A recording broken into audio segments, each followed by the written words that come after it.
Je me baladais sur le contenu américain d'Omega Strikers quand soudain,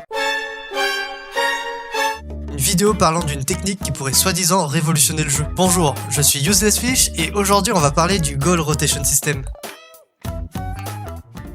Tout d'abord, je tiens à créditer King Nick Dog pour s'attrouver avec ses amis pour cette stratégie. C'est un joueur haut elo qui était d'ailleurs challenger sur LoL, donc le mec est vraiment pas mal sur les jeux on va dire.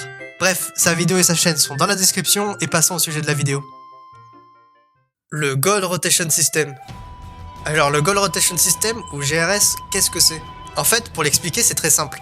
Lorsque vous jouez une partie classique, la formation que vous avez de base est celle d'un goalie et de deux forwards, qui peuvent être des attaquants, des midfield ou des scorers, c'est bien, vous avez vu ma vidéo sur les rôles d'Omega Strikers. Et dans cette configuration, vous avez logiquement sur les 9 sortilèges des champions de votre équipe, 3 qui sont réservés à la défense, donc les sorts du goalie, et 6 qui sont alloués à l'attaque, les sorts des attaquants. Le problème, c'est lorsque l'un de vos attaquants est en cooldown. Bien, vous n'avez plus que 3 sorts sur 9 dédiés à l'attaque. Et même si votre attaquant qui est en cooldown a éliminé un adversaire, sans ces sorts, il ne met pas le maximum des chances de son côté pour marquer un goal. Le Goal Rotation System vient régler ce problème en utilisant le maximum de vos sorts en attaque. En fait, c'est tout simple, mais lorsque l'un de vos attaquants est en cooldown, il va prendre la place du goalie, et ce dernier va se placer en attaque et utiliser ses sorts. Le but est d'utiliser le plus de ressources possible pour l'attaque et permet de maintenir le feu offensif le plus longtemps possible. Alors oui, c'est tout bête, mais il fallait y penser. Les points positifs et les points négatifs. Les points positifs. Premièrement, cette stratégie, comme j'ai expliqué, vous permet d'utiliser tous vos sorts pour l'attaque. Donc c'est vraiment un bon point, surtout que bien exécuté, vous avez quand même toujours un goal pour protéger vos cages. Imaginez un peu, vous dominez déjà la partie en attaque et en plus il y a un roulement constant des sorts des champions de votre équipe. Défendre face à cela devient très vite compliqué. Ensuite, cela favorise les champions mobiles. En théorie, tous les champions peuvent jouer cette stratégie, mais des personnages à grande mobilité comme Kai, Estelle, Juliette ou encore Juno seront parfaits pour ce genre de stratégie. Cependant, n'hésitez vraiment pas à tester différentes compositions. On est très loin d'avoir tout essayé dans ce jeu, donc vous pouvez très sûrement trouver quelque chose qui marche. Si vous avez des idées de compos ou déjà testé des choses, je serais curieux de connaître vos idées en commentaire.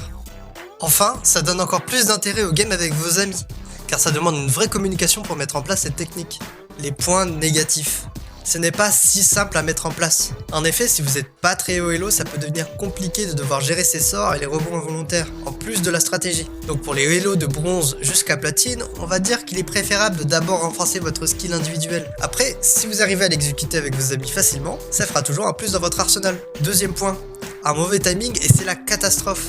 Il suffit que vous partiez trop tôt, que votre goalie switch trop tard et c'est fini.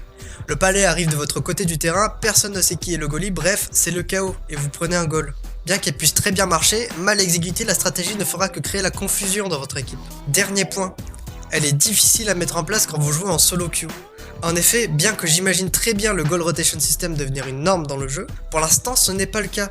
Et si vous vous mettez à courir d'un coup dans vos cages en solo queue, personne ne va comprendre. Pourquoi ça risque de devenir une norme dans le jeu?